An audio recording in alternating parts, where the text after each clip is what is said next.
ছুটি পেলে দীঘা যাই, ছুটি পেলে দীঘা যাই, গিয়ে মাছ ভাজা খাই। হ্যালো বন্ধুরা, চলে এসেছি দীঘা। আশা করি টাইটেল আর থাম্বনেল দেখে বুঝে গেছো ভিডিওটা কিসের ওপর হতে চলেছে। তো দীঘা তোমরা কিভাবে আসবে, কোথায় থাকবে, কিভাবে সাইট সিন করবে, এই সমস্ত কিছু এবং বর্তমান দীঘার কি অবস্থায় সব আপডেট থাকছে এই ভিডিওতে। আপামর বাঙালির ঘুরতে যাওয়ার জনপ্রিয় স্থানগুলির মধ্যে অন্যতম হচ্ছে দীঘা। কিন্তু কেন কোনো পর্যটন কেন্দ্র আজও দীঘার জনপ্রিয়তাকে অতিক্রম করতে পারে না? তার নির্দিষ্ট কিছু কারণ রয়েছে। তার সবথেকে বড় কারণ হলো উন্নত পরিবহন ব্যবস্থা। আমাদের রাজ্যের বিভিন্ন জায়গা থেকে দীঘাগামী বিভিন্ন বাস ছাড়ে, তাতে করে খুব সুলভ মূল্যেই দীঘা পৌঁছানো যায়। সবথেকে সহজ পদ্ধতি হচ্ছে কলকাতার ধর্মতলা থেকে বাসে করে দীঘা যাওয়া, সে সকালেই হোক বা রাতেই হোক। সরকারি বাসের পাশাপাশি রয়েছে বিভিন্ন রকম লাক্সারি ভলভো বাস। এসি বাসের ভাড়া শুরু হয়ে যাচ্ছে 300 থেকে 350 টাকার মধ্যে, আর নন এসি বাসের ভাড়া শুরু হয়ে যাচ্ছে 200 থেকে 250 টাকার মধ্যে। বাসের পাশাপাশি ট্রেনে করে যাওয়ার সুব্যবস্থাও রয়েছে। তোমরা যদি লোকাল ট্রেনে করে যেতে চাও, সেক্ষেত্রে সাঁতরাগাছি স্টেশন থেকে দীঘা লোকালে পৌঁছে যেতে পারো দীঘা স্টেশন। এছাড়াও রয়েছে এক্সপ্রেস ট্রেন। হাওড়া থেকে সবথেকে ভালো হচ্ছে তাম্রলিপ্ত এক্সপ্রেস। এছাড়াও রয়েছে কান্ডারি এক্সপ্রেস, পাহাড়িয়া এক্সপ্রেস। এই তাম্রলিপ্ত এক্সপ্রেস সকাল 6:45 ছেড়ে যায় এবং দীঘা গিয়ে পৌঁছায় 10:05, অর্থাৎ একদম চেক ইন করার টাইমে। এছাড়াও তোমরা প্রাইভেট কারে অথবা আমার মতো বাইক নিয়ে পৌঁছে যেতে পারো দীঘা। সেক্ষেত্রে বালি ব্রিজ ক্রস করে কোলাঘাট হয়ে দীঘা যেতে পারো। এছাড়াও কলকাতা হয়ে হুগলি সেতু ক্রস করে কোলাঘাট হয়েও কিন্তু দীঘা যাওয়া যেতে পারে। দীঘা পর্যটন কেন্দ্র হিসেবে জনপ্রিয় হয়ে ওঠার অন্যতম কারণ হচ্ছে হোটেলের সুব্যবস্থা। এখানে যেমন রয়েছে লাক্সারি সুইমিং পুলওয়ালা হোটেল, তার পাশাপাশি রয়েছে বিভিন্ন রকম বাজেট হোটেল, যার রুম ভাড়া শুরু হয়ে যাচ্ছে মাত্র 300 থেকে 400 টাকার মধ্যে। 3 নম্বর কারণ হচ্ছে সাইট সিনের জন্য রয়েছে একাধিক সমুদ্র সৈকত। তাজপুর সমুদ্র সৈকত, শঙ্করপুর সমুদ্র সৈকত, নিউ দীঘা, ওল্ড দীঘা তো আছেই, সঙ্গে রয়েছে উদয়পুর সমুদ্র সৈকত, তালসারি সমুদ্র সৈকত। এখন আবার জগন্নাথ মন্দিরও অ্যাড হয়েছে, যা দীঘাকে আরও বেশি জনপ্রিয় করে তুলেছে। দীঘা যাওয়ার জন্য কিন্তু আগে থেকে খুব একটা প্ল্যানিংয়ের প্রয়োজন পড়ে না। মন চাইলে বছরের যে কোনো সময়ে দীঘা ঘুরে আসা যায়। মাত্র 3 থেকে 3,500 টাকা মাথা পিছু খরচ করে অনায়াসেই ঘুরে আসা যায় দীঘা। তবে দীঘাতে যে সব কিছুই পর্যটকদের সুবিধাজনক তা কিন্তু নয়। কিছু কিছু সমস্যা আজও রয়ে গেছে, যা এই ভিডিওতে আমি তুলে ধরবো। সকাল 6টার সময় বাড়ি থেকে বেরিয়ে আমরা দীঘা গিয়ে পৌঁছালাম 11টার সময়। 250 কিলোমিটার রাস্তা যেতে সময় লাগলো 5 ঘন্টা। বন্ধুরা, এসে পৌঁছালাম ওল্ড দীঘা। আমি এখানে এসেছি হোটেল সি ব্রিজে। আপাতত এই হোটেলে একটা রুম আমরা দেখছি, চলো তোমাদেরকে দেখাই। এটা হচ্ছে এখানকার নন এসি রুম, একদম বাজেট হোটেল। আর সব থেকে বড়ো কথা, এই হোটেলটার পাশেই কিন্তু সমুদ্র সৈকত। এখানে শুধু একটা বেড রয়েছে, একটা টেবিল রয়েছে, টিভি দেওয়া রয়েছে, আর ইন্ডিয়ান টয়লেট রয়েছে, একদম নর্মাল। এই রুমটার ভাড়া চাইছিল 800 টাকা, এটা বার্গেনিং করে ফাইনাল হয়েছে 600 টাকায়। এদিকের রুমগুলো হচ্ছে সব নন এসি, আর এখানে হচ্ছে এসি রুম। এটার ভাড়া চাইছে 1200 টাকা। এই একটা আয়না রয়েছে, টিভি রয়েছে, এসি, আর এখানে হচ্ছে বেড দেওয়া রয়েছে, 2 থেকে 3 জন আরামসে শুতে পারবে। আর বাথরুমটা দেখাচ্ছি, এটা হচ্ছে বাথরুম, একদম নর্মাল কোয়ালিটির বাথরুম।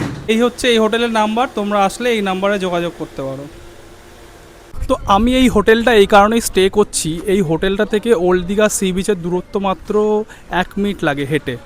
আর আমরা করছি বাজেট ট্রিপ, সেই জন্য আমরা একটু কম পয়সায় রুম নিয়েছি, এই কারণেই এই হোটেলটাই স্টে করা। তবে তোমাদের চিন্তা নেই, তোমাদের জন্য একটা বেস্ট সুইমিং পুলওয়ালা হোটেল এই ভিডিওতে থাকছে।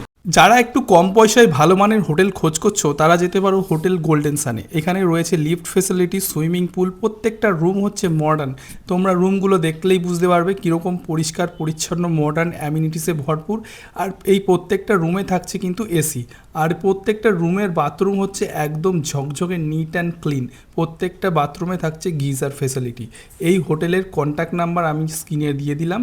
আর এই হোটেলের টপ ফ্লোরে কিন্তু একটা সুইমিং পুলও আছে, তোমরা এখানে কিন্তু অনায়াসেই যেতে পারো। এই হচ্ছে ওল্ড দীঘা সি বিচ। আজকে হচ্ছে আগস্ট মাসের 11 তারিখ, সোমবার। আর এখানে কিন্তু যেহেতু একটা উইকডেজ, সেহেতু ভিড়টা একটু কমই দেখতে পাচ্ছি। আর এখান থেকে হেঁটে গেলেই কিন্তু তোমরা মেন সি বিচটা পাবে। এখানে একটা ড্রাই ফ্রুটসের দোকান থেকে নিয়ে নিলাম সল্টেড কাজু 100 গ্রাম 100 টাকা দাম নিল। এখানে আরও বিভিন্ন রকম জিনিসপত্র আছে দেখছি, আর এই দোকানটা হচ্ছে সি বিচের একদম পাশে। সাইট সিনের গাড়ি কোথা থেকে বুক করবেন, কোথায় কোথায় করান আপনারা? তালসারি, শঙ্করপুর, নাইকালী মন্দির আর মোহানা, এদিকে মন্দির, উদয়পুর, কাজবাগান সব সাইট সিন ঘুরিয়ে নিয়েছে এখান থেকে। এদিকে 660 টাকা প্যাকেজ পুরো, আর এদিকে 730 টাকা পায় টোটাল পার্কিং নিয়ে। আপনার নাম? আমার নাম গোবিন্দ দাস। আর আপনার ফোন নাম্বারটা বলুন। 9734510014। Das, phone number 8016539500। আপনারা কিন্তু হোটেলের বাইরে থেকে এরকম টোটো পেয়ে যাবেন, আর টোটোতে কিন্তু আপনারা গেলে অবশ্যই দামাদামি করবেন। ওনারা যে রেটটা বলছে, আপনারা যদি 5 জন থাকেন অনেক সময় বার্গেনিং করলে বেশিরভাগ ক্ষেত্রেই কিন্তু সেটা মাথাপিছু 100 টাকা অর্থাৎ 500 টাকায় কিন্তু সাইট সিন হয়ে যায়। আর এরা যা বলছে সাইট সিন কিন্তু দুটো আলাদা আলাদা পার্টে ভাগ করেছে, একটা মোহনার সাইড আর একটা হচ্ছে তালসারির সাইড।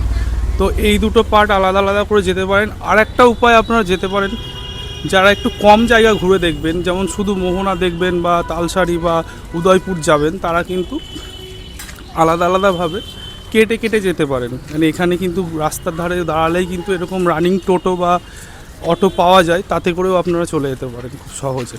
হোটেলে পৌঁছে ফ্রেশ হয়ে বেলা 11:30টার সময় আমরা বেরিয়ে পড়লাম সাইট সিন করার উদ্দেশ্যে। আজকে আমাদের সাইট সিন শুরু হচ্ছে তাজপুরের মল্লিকা সি বিচ থেকে।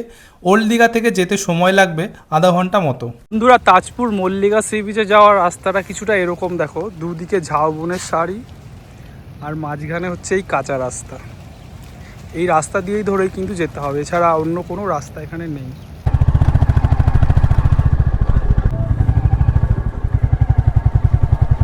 আমরা এসে পৌঁছেছি তাজপুর মল্লিকা বিচে। এখানে কিন্তু প্রচুর এই রকম খাবারের দোকান তোমরা পাবে, যেখানে তোমরা ইচ্ছে মতো খাবার তৈরি করে খেতে পারবে। এবার চলো এখানকার সি বিচটা কেমন দেখতে লাগে তোমাদেরকে দেখাই। তাজপুরের মল্লিকা সি বিচ, এখানটা পুরো ফাঁকা নিরিবিলি, আর এখানে কিন্তু সামনে প্রচুর দোকান রয়েছে। যখন জোয়ারের জল ওঠে তোমরা কিন্তু একদম সমুদ্রের জলে পা ডুবিয়ে খাবার খেতে পারো। আমরা এইখানটা বসেছি, এই দোকানটাতে আমরা আজ সকালের ব্রেকফাস্ট করব। পুরের এই মল্লিকা সি বিচে যেহেতু একটু ভিড়ভাড়টা কম থাকে, একটু নির্জন নিরিবিলি, তাই এখানে কিন্তু প্রচুর ওয়েব সিরিজ তারপরে সিরিয়ালের শুটিং হয়। এই যে আমার জায়গাটা দেখছো পেছনে, এইখানেই কিন্তু হয়ে থাকে সেই শ্যুটিংগুলো, কারণ এইখানে একটু মানুষজন কম থাকে, তো শ্যুটিং করতে সুবিধা হয়। এই সি বিচটা মোটামুটি ফাঁকা, এখানে দেখার কিছুই নেই। এখানে এসে তোমরা এই দোকানগুলোয় বসে টাইম স্পেন্ড করতে পারবে, খাবার দাবার খেতে পারবে, এটাই করতে পারবে, এর বাইরে আর কিছু নেই এখানে। তো আমরা এখানে এসে যে দোকানটায় ব্রেকফাস্ট করছি, সেখানে এরকম দোলনা আছে। তোমরা যদি এখানে আসো তাহলে কিন্তু এইভাবে একটুখানি টাইম স্পেন্ড করতেই পারো। নিয়ে নিয়েছি সকালের ব্রেকফাস্ট, সেঁকা রুটি আর ডবল ডিমের অমলেট, সাথে একটা জল। এখানে সেঁকা পাউরুটি আর ডবল ডিমের অমলেট প্রাইস নিয়েছে হচ্ছে 55 টাকা, সাথে একটা লিকার চা নিয়েছে, এটা 10 টাকা। খেয়ে দেখলাম মোটামুটি ভালোই হয়েছে। মল্লিকা সি বিচটা এত চওড়া, এটা যদি ভালো করে আমরা একদিক থেকে আর দিক দেখি, পৃথিবীটা যে গোল সেটা কিন্তু এইখানটা ভালোই বোঝা যাচ্ছে। মল্লিকা সি বিচে ব্রেকফাস্ট কমপ্লিট করে আমরা গেলাম তাজপুর মেন সি বিচের কাছে। এখান থেকে দূরত্ব 5 কিলোমিটার, যেতে সময় লাগলো 10 মিনিট মতো। বন্ধুরা, এসে পৌঁছালাম তাজপুর সি বিচ। পেছনে যে ঝাউ গাছের সারি দেখছো, ওটাই হচ্ছে মল্লিকা বিচ। একটু আগে আমরা ওখানেই গেছিলাম। আর এই যে তাজপুর সি বিচ, জোয়ারের জল একদম পার অবধি চলে এসছে। এখানটা অন্য সময় কিন্তু সি বিচটা দেখা যায়, এখন কিন্তু সি বিচটা দেখা যাচ্ছে না, যেহেতু এটা শ্রাবণ মাস, প্লাস হচ্ছে প্রচুর বৃষ্টিও হচ্ছে, সাথে আর জোয়ারের জল একদম উপরে উঠে এসছে। আর এদিকে কয়েকটা দোকানপাট রয়েছে, আর ওইদিকে কয়েকটা বিল্ডিং রয়েছে, সম্ভবত হোটেল হবে। চলো আমরা ওদিকে যাচ্ছি, গিয়ে দেখাচ্ছি কি আছে ওদিকে। বেলা 12টার সময় তাজপুর থেকে আমরা রওনা হলাম শঙ্করপুরের উদ্দেশ্যে। এখান থেকে দূরত্ব 6 থেকে 7 কিলোমিটার, যেতে সময় লাগবে 10 থেকে 12 মিনিট। সমুদ্রের পাড় ধরে একদম সোজা রাস্তা। বন্ধুরা, এসে পৌঁছালাম শঙ্করপুর সি বিচ। এই শঙ্করপুর সি বিচটার দূরত্ব হচ্ছে দীঘা থেকে 10 কিলোমিটার, আর তাজপুর থেকে দূরত্ব হচ্ছে 7 কিলোমিটার। দীঘা থেকে আসতে সময় লাগে 20 মিনিট, তাজপুর থেকে আসতে সময় লাগে ওই 14-15 মিনিট মতো। আর এই সি বিচটা কিন্তু পুরোটাই বাঁধানো, দেখো নিচে এরকম সিমেন্টের কংক্রিট দিয়ে বসার জায়গা করা রয়েছে আর এখানে বোল্ডার দেওয়া রয়েছে যাতে মানুষ না নামতে পারে, তার কারণ এইখানে স্নান করাটা খুব ঝুঁকিপূর্ণ, এই জন্যই কিন্তু এই ব্যারিয়ারটা তৈরি করা হয়েছে। আর এদিকে আরও একটা সি বিচ আছে যেটা ফ্ল্যাট সি বিচ, ওখানে কিন্তু অনেকেই স্নান করতে নামে। এই দিকে কিন্তু সুন্দর করে বসার জায়গা করা রয়েছে, এখানে একটা ওয়াচ টাওয়ার করা রয়েছে, আর এরকম বেশ অনেক চওড়া এই সি বিচটা। শঙ্করপুর সি বিচটা যখন নতুন নতুন তৈরি হয়েছিল তখন কিন্তু এটা দেখতে খুব সুন্দর লাগতো। এদিকে একটা গার্ডেন মতো করা হয়েছিল, আর এদিকে কিন্তু একটা চিলড্রেন পার্কও মতো করা আছে, আর এখানে কিন্তু টয়লেটের ব্যবস্থাও আছে সরকারি। এই টয়লেটটা সরকারি হলেও এটা ইউজ অ্যান্ড পে টয়লেট। আর এদিকে কিন্তু রয়েছে বেশ কয়েকটা হোটেল যেখানে কিন্তু আপনারা চাইলে এসে থাকতে পারেন। তবে এই শঙ্করপুর আমি যতবারই এসেছি আমি খুব একটা গেস্ট বা খুব একটা ট্যুরিস্ট এখানে আমি দেখিনি। দীঘার হইচই এড়িয়ে একটু শান্ত নিরিবিলি সময় কাটানোর জন্য বেশ জায়গা কিন্তু শঙ্করপুর। এখানে এসে কিন্তু দু একদিন থাকাও যায়, আর এইখানে কিন্তু বেশ সুন্দর গার্ডেন মতো করা হয়েছিল একটা টাইমে, এদিকে চিলড্রেন পার্কস মতো করা হয়েছিল, ওয়াচ টাওয়ার রয়েছে। এই জায়গাগুলো বর্তমানে মেনটেনেন্সের অভাবে খুবই খারাপ অবস্থায় রয়েছে। তো বর্তমানে যে পশ্চিমবঙ্গ সরকার, তাকে আমরা বলবো যে এই জায়গাটা একটুখানি নজর দিতে, যাতে এই জায়গাটা এত সুন্দর যে স্থাপত্যগুলো করা রয়েছে সেগুলো একটু মেনটেন করলে এই জায়গাটা আরও বেটার করা যেতে পারে। শঙ্করপুর সি বিচের এখানে একটা ফ্রুট চাটের দোকান থেকে আমরা একটু পেয়ারা মাখা তৈরি করে নিচ্ছি, এটা নিচ্ছে 20 টাকা। শঙ্করপুর মেন সি বিচের পেছনেই রয়েছে এই পার্কিং স্পটটা, এখানে তোমরা 4 চাকা গাড়ি নিয়ে আসলে পার্কিং করতে পারবে। এখানে পার্কিং চার্জ হচ্ছে 2 চাকা 10 টাকা, 3 চাকা 20 টাকা, 4 চাকা হচ্ছে 40 টাকা। 1 ঘন্টার জন্য পার্কিং করতে পারবে। শঙ্করপুর সি বিচের সাইডে একটা দোকান থেকে একটু চা নিয়ে নিলাম,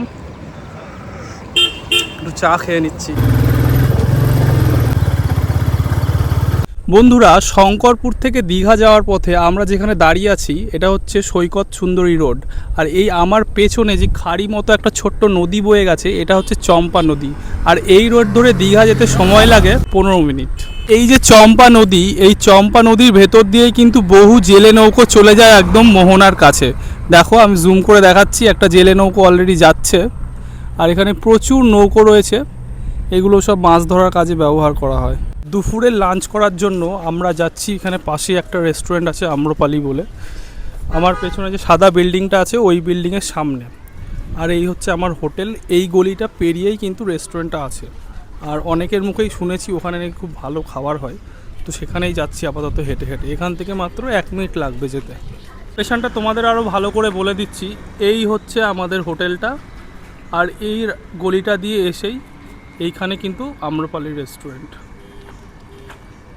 এই রেস্টুরেন্টটা ছিল ফুল এসি, আর এখানে বসার জায়গাগুলোও ছিল খুব সুন্দর। এখানে আমরা গিয়ে অর্ডার দিয়েছিলাম চিকেন বিরিয়ানি, প্রাইস নিয়েছিল 160 টাকা। আর এই বিরিয়ানিটা কিন্তু খেতে খুব সুন্দর ছিল, কাঁসার থালাতে ওরা পরিবেশন করেছিল, দিয়েছিল তার মধ্যে একটা বড় সাইজের আলু, ছিল ডিম সেদ্ধ, ছিল বড় সাইজের 2টো চিকেন, আর বিরিয়ানিটা কিন্তু বেশ ঝরঝরে, বেশ সুস্বাদু ছিল। আর তোমরা এখানে বিরিয়ানির পাশাপাশি বিভিন্ন রকম ফিশ আইটেমও ট্রাই করে দেখতে পারো, এখানে খাবার কিন্তু বেশ ভালো ছিল খেতে। দুপুরের খাওয়া দাওয়া শেষ করে আমরা রওনা হলাম উদয়পুর সি বিচে যাওয়ার উদ্দেশ্যে। ওল্ড দীঘা থেকে উদয়পুর সি বিচের দূরত্ব হচ্ছে 5.5 কিলোমিটার, যেতে সময় লাগে 10 থেকে 15 মিনিট। তোমরা যারা শুধু উদয়পুর সি বিচে যাবে তারা কিন্তু রাস্তা থেকে রানিং টোটো পেয়ে যাবে, সেক্ষেত্রে ভাড়া নেবে 1 থেকে 150 টাকা। আবার যখন তোমরা রিটার্ন করবে তখনও কিন্তু রানিং টোটো তোমরা ওখান থেকেও পেয়ে যাবে। বন্ধুরা, চলে এসেছি উদয়পুর সি বিচ, ইয়াং জেনারেশনের সব থেকে পছন্দের জায়গায় দীঘাতে। এখানে বসে মাছ ভাজা, সাথে নীল পানীয় তো চলেই, এখন একটু রেস্ট্রিকশন করে দিয়েছে এই পেছনের দোকানগুলোতে। যখন এখানে জোয়ার আসে তখন এই সমুদ্রের জলে পা ডুবিয়ে কিন্তু তোমরা স্ন্যাক্স সাথে কিন্তু নীল পানীয় পান করতে পারো। উদয়পুর সমুদ্র সৈকত পরন্ত বিকেলে কিন্তু বেশ ভালোই লাগছে দেখতে। দেখো প্রচুর টুরিস্টরা এসছে। উদয়পুর বিচে আসলে তোমরা চাইলে স্কুটিগুলো ভাড়া করে 2 কিলোমিটার আপ ডাউন করতে পারবে, সেক্ষেত্রে ভাড়া নেবে হচ্ছে 200 টাকা এবং নিজেরাই চালিয়ে যেতে পারবে। উদয়পুর সি বিচে কিছুটা সময় কাটিয়ে আমরা রওনা হলাম তালসারির উদ্দেশ্যে। তোমরা যারা বাইক নিয়ে যাবে তারা এই রাস্তা ধরে সমুদ্রের পাড় ধরেই যেতে পারবে উদয়পুর থেকে তালসারি। আর তোমরা যারা 4 চাকা বা সাইট সিনের গাড়ি নিয়ে যাবে তাদের কিন্তু মেন রাস্তা দিয়ে যেতে হবে। মেন রাস্তা দিয়ে যেতে গেলে যেতে সময় লাগবে 14 থেকে 15 মিনিট, আর দূরত্ব হচ্ছে 6.5 কিলোমিটার। বন্ধুরা চলে এসেছি তালসারিতে। এই তালসারি সি বিচটা কিন্তু উড়িষ্যার আন্ডারে পড়ে, দীঘার খুব কাছে হলেও। আর এখানে আসলে তোমরা কিন্তু বোটিং করতে যেতে পারো। এখানে বোটিং করতে পার হেড 100 টাকা করে নেয়, তবে সেক্ষেত্রে কিন্তু নৌকা বোঝাই হলে তবেই কিন্তু বোটটা ছাড়ে। এখানে তোমরা লাল কাঁকড়ার দ্বীপ, দূরে সবুজ দ্বীপ এগুলো দেখে আসতে পারো। শাড়িতে বিক্রি হচ্ছে কাজু কুলফি 20 টাকা করে। এই কাকুর কাছ থেকে নিয়ে নিলাম 2 পিস।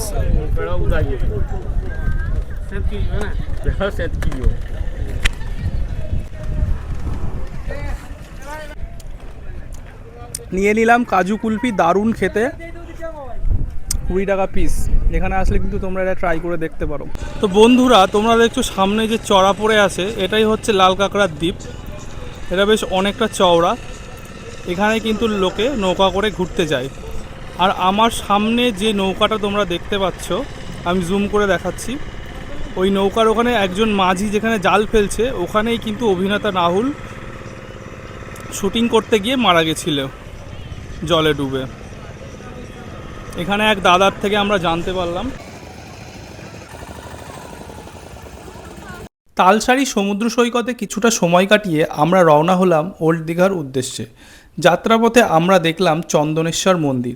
তোমরা যখন সাইট সিনের জন্য টোটো বা অটো বুক করবে, তোমরা অবশ্যই এই মন্দিরের কথাটি কিন্তু উল্লেখ করে নেবে। 1000 বছরের পুরনো এই চন্দনেশ্বর শিব মন্দিরটি দীঘার খুব কাছে হলেও এটি অবস্থিত কিন্তু উড়িষ্যার বালেশ্বরে।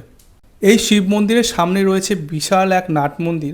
আর লোকে বলে এইখানকার যে শিব সেটি কেউ প্রতিষ্ঠা করেনি, এইখানকার যে শিবলিঙ্গ সেটি স্বয়ং মাটি ফুঁড়ে বেরিয়ে এসছে। চন্দনেশ্বর শিব মন্দির দর্শন করে আমরা গেলাম New Digha sea beach. New Digha sea বিচে আমরা কিছুটা সময় কাটালাম। এখানে গিয়ে দেখি সি বিচে নামার যে রাস্তা সেটা ব্যারিকেড দিয়ে বন্ধ করে রেখেছে। তার কারণ, একে তো বর্ষাকাল, তার ওপর জোয়ার চলছে, সাধারণ মানুষ যাতে বিচের ধারে না যেতে পারে তার জন্যই এরকম ব্যবস্থা করা হয়েছে।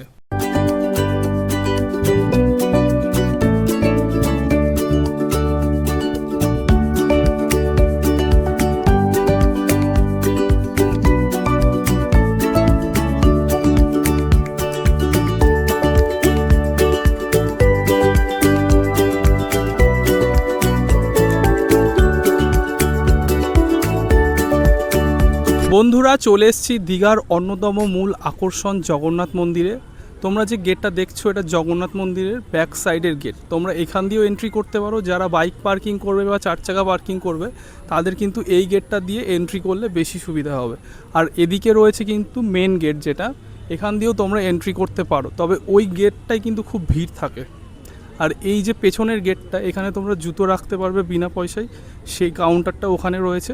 এবার ভেতরে যাচ্ছি জগন্নাথ মন্দিরের। দীঘার এই জগন্নাথ মন্দির পুরীর জগন্নাথ মন্দিরের অনুকরণে তৈরি।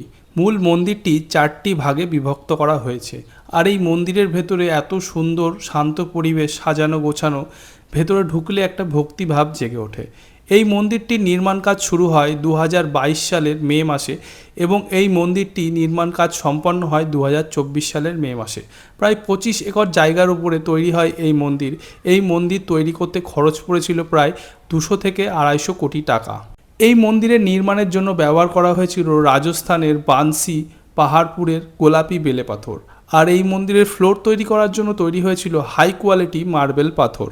মন্দির খোলা হয় সকাল 6টা থেকে দুপুর 1টা পর্যন্ত। মাঝে 3 ঘন্টা বন্ধ থাকে, বিকেল 4টে থেকে আবার 8টা পর্যন্ত খোলা থাকে। তোমরা চাইলে 3 বেলা এখানে প্রসাদ গ্রহণ করতে পারো। সকালবেলা 50 টাকা থেকে কুপন সংগ্রহ করে তোমরা প্রসাদ গ্রহণ করতে পারো। দুপুরে আছে মহাপ্রসাদের ব্যবস্থা।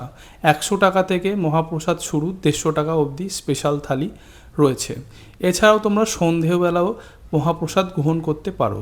দুপুরের প্রসাদ গ্রহণ করতে গেলে সকাল 10:30টার মধ্যেই কিন্তু নির্দিষ্ট কাউন্টার থেকে প্রসাদ গ্রহণের যে কুপন সেটা কিন্তু সংগ্রহ করে নিতে হবে। দীঘার এই জগন্নাথ মন্দিরের উচ্চতা 213 ফিট। মূল মন্দিরটি 4টি ভাগে বিভক্ত।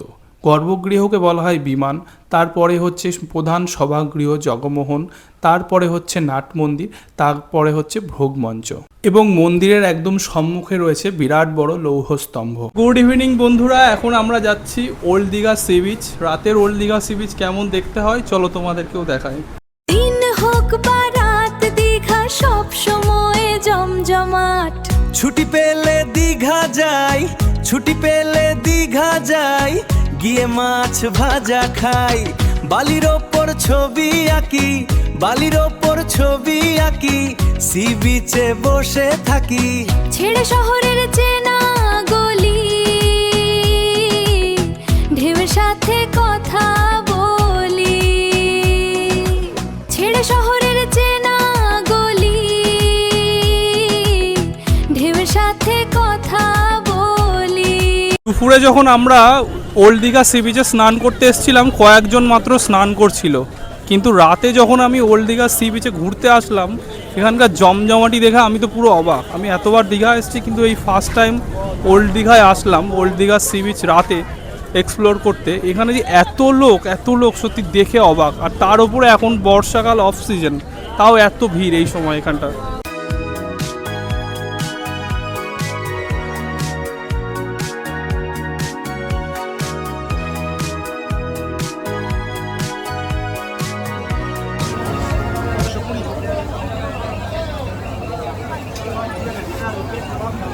নিয়ে নিলাম রাতের ডিনারে নিলাম হচ্ছে 2 রকম কাবাব, 100 টাকা করে নিলে এক একটা স্টিক।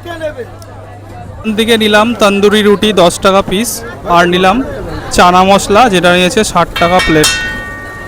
বন্ধুরা রুমে বসেই করে নিচ্ছি রাতের ডিনার। নিয়েছিলাম তন্দুরি রুটি আর চানা মশলা। এটা কিন্তু খেতে খুব ভালো হয়েছে, তোমরা আসলে কিন্তু ট্রাই করে দেখতে পারো। সাথে নিয়েছিলাম এই যে হারিয়ালি কাবাব, 100 টাকা প্লেট, এটাও বেশ ভালো হয়েছে খেতে। গুড মর্নিং বন্ধুরা, গুড মর্নিং ফ্রম দীঘা। তো হাঁটতে হাঁটতে যাচ্ছি সি বিচের ধারে, ওখান থেকে চা খাবো। আর আজকে হচ্ছে আকাশ একেবারে মেঘলা, সানরাইজ দেখার কোনো সুযোগ নেই। এরপরে যাব আমরা মোহনা, ওখান থেকে একটু মাছ কিনবো, তারপরে আমরা রিটার্ন চলে যাব বাইকে করে। কীরকম ঢেউয়ের দাপটটা শুধু দেখুন একবার।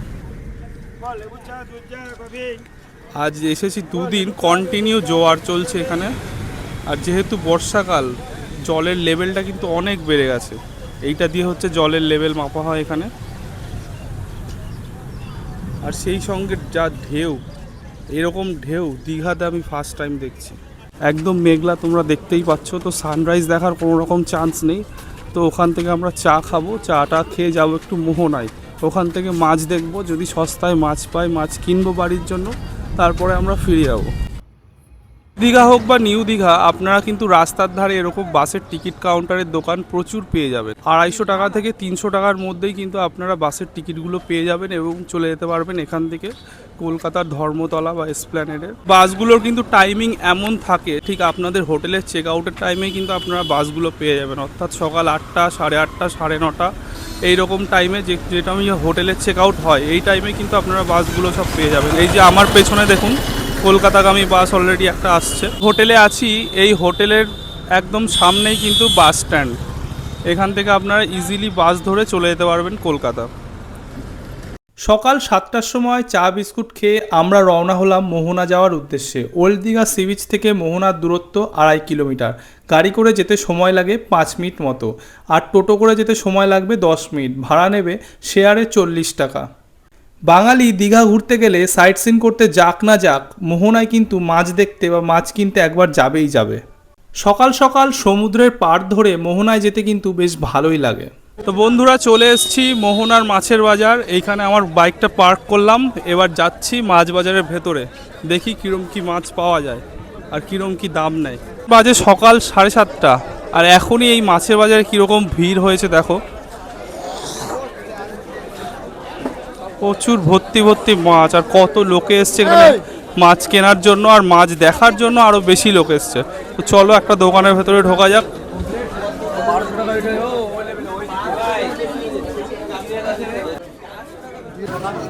এই দেখো জ্যান্ত কাঁকড়া এখানে ধরে রেখেছে। জ্যান্ত মাছের পাশাপাশি কিন্তু এরকম প্রচুর শুটকির দোকান তোমরা দেখতে পাবে। যারা শুটকি খেতে ভালোবাসো তারা কিন্তু এখান থেকে বিভিন্ন রকম শুটকি নিয়ে যেতে পারো। এত বড় বড় মাছেরও যে শুটকি হয়, এটা আমি এখানে এসে ফার্স্ট টাইম দেখলাম। কুচো চিংড়ি, চুনো মাছ, আর এই বড় বড় মাছগুলো জানি না এটা কি মাছ। এটা হচ্ছে লোটে শুটকি, এটা হচ্ছে চিংড়ি শুটকি। এত বড় বড় মাছেরও যে শুটকি হয়, এটা আমি ফার্স্ট টাইম দেখলাম এখানে এসে। পুরা মোহনার একদম এন্ড পয়েন্টে চলে এসেছি। আমার পেছনে যে রাস্তাটা দেখছো, এটা ধরে আরেকটু ভেতরে যাওয়া যায়, কিন্তু এখন যেহেতু জোয়ার চলছে এখানকার যে সিভিল ডিফেন্স সে কিন্তু বারবার বাঁশি বাজিয়ে ওয়ার্নিং দিচ্ছে আর এখান থেকে আর বেশি ভেতরে যাওয়া যাবে না, আর এখানে যারা আছে তাদেরকেই ওপরে উঠে যেতে বলছে বারবার করে। আর মোহনায় এত ঢেউ, মানে এই সকালবেলা একদম উত্তাল ঢেউ। মাছ তো এখানে বিভিন্ন রকম কোয়ালিটি আছে, বেশ কটা দোকান ঘুরে যা বুঝলাম সব থেকে কম হচ্ছে 500 টাকা, এখনও পর্যন্ত আমার চোখে পড়েছে। এবার যারা মাছের কোয়ালিটি জানো তারা তো দেখে চিনতে পারবেই। আর দাম যেটা দেখছি খুব একটা ডিফারেন্স নেই, আমাদের ওখানে যে দামটা ইলিশ পাওয়া যায় তার সাথে খুব একটা ডিফারেন্স নেই, 100 থেকে 150 টাকা ডিফারেন্স। আর এই যে স্টার্টিং প্রাইস যেটা 500 টাকা, সেই মাছটা খুব একটা ভালো হবে না। মোটামুটি একটু ভালো মাছ নিতে গেলে 700-800 টাকা কেজি থেকে 1000-1200 টাকা কেজি যে ইলিশ মাছগুলো আছে সেগুলো মোটামুটি একটু ভালো হবে, পছন্দ হওয়ার মতো হবে। এই যে মাছটা এটা হচ্ছে ইলিশ মাছের শুটকি, আর আমি নিয়ে নিলাম হচ্ছে লোটে শুটকি, 100 টাকায় 200।